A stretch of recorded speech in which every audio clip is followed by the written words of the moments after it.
Okay, so this is going to be my review of IDW Comics Doctor Who The Forgotten, written by Tony Lee, and artwork done by Pia Guerrera, as well as several other people. I can't remember the other people's names.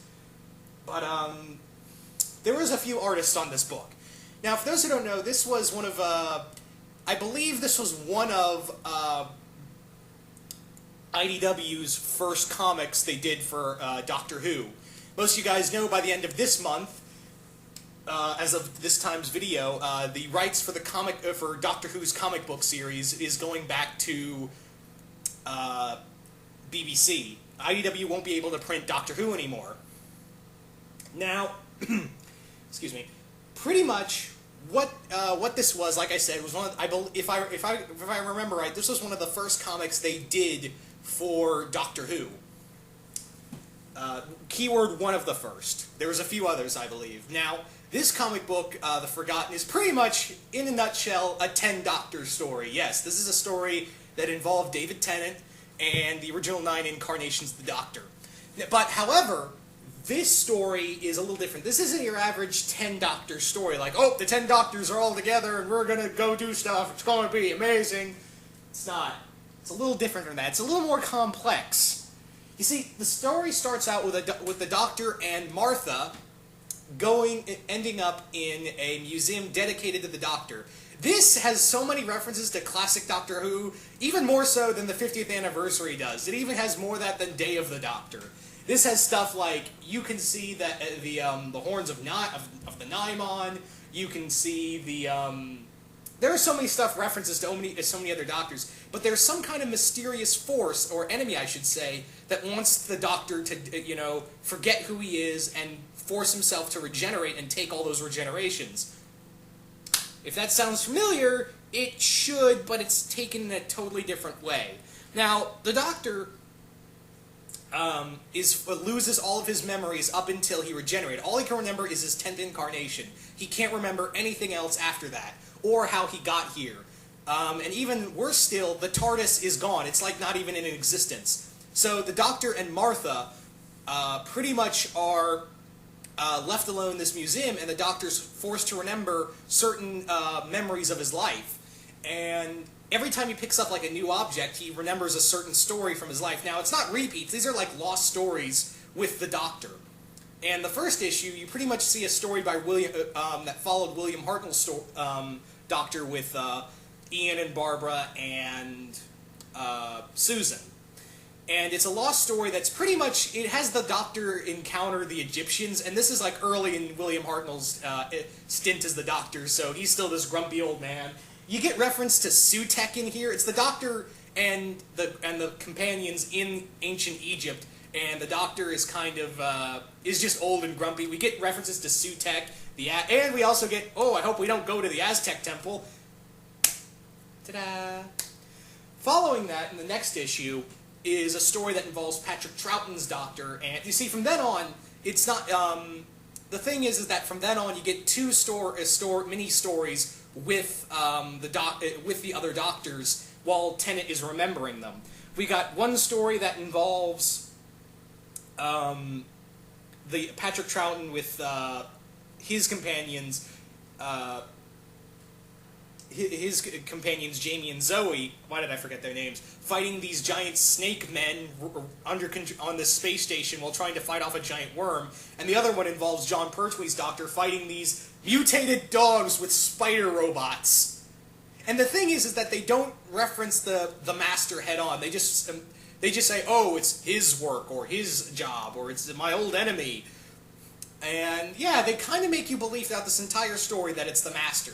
I'll tell you right now that it is not the Master. In no way, shape, or form, it's not the Master.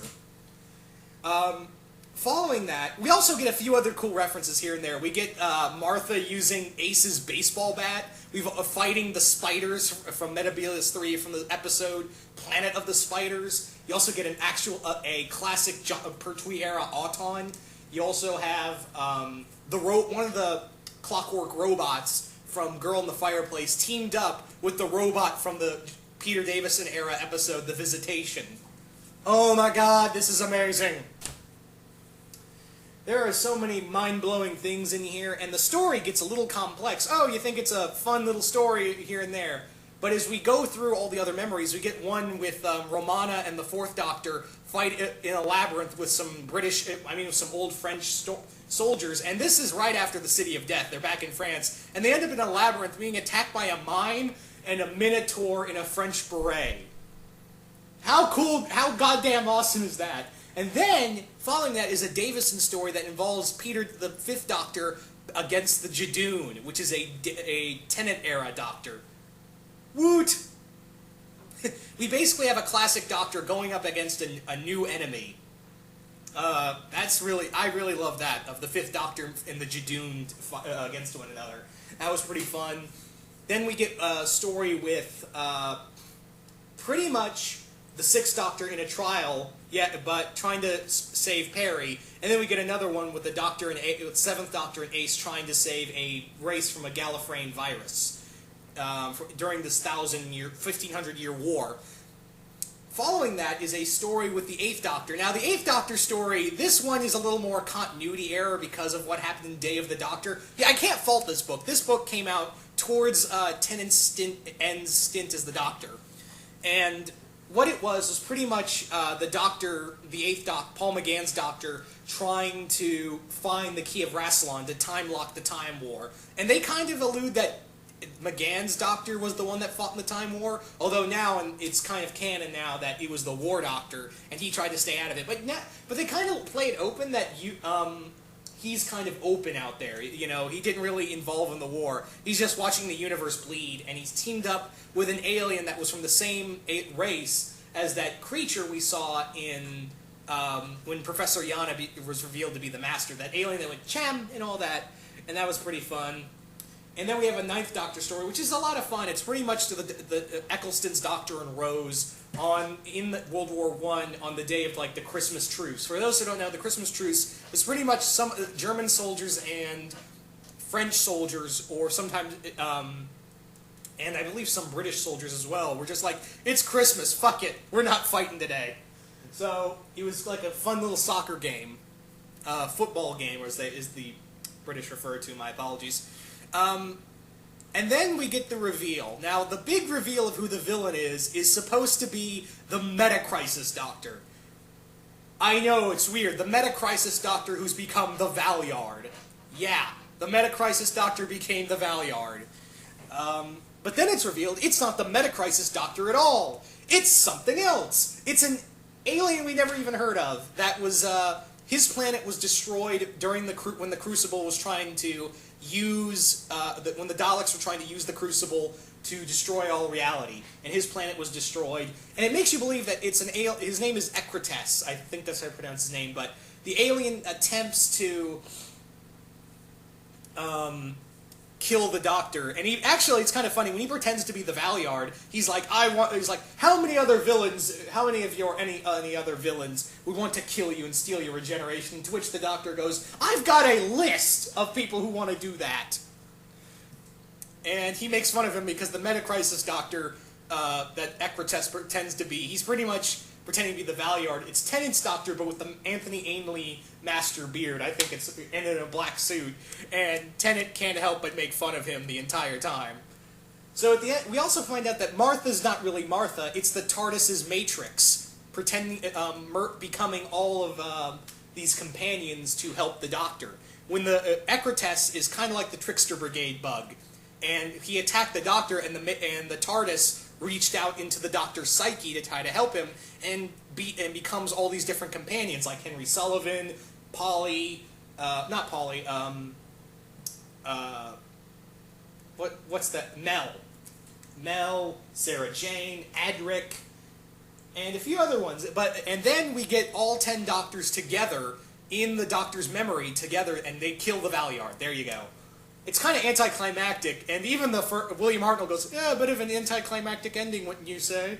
And the Doctor gets to meet all 9 of his past incarnations. It's really cool, and I really enjoyed that scene. And it's also pretty good to see there's actually a funny scene where Colin Baker's Doctor goes, you know, I think my knowledge of the Valeyard really helped in defeating this enemy.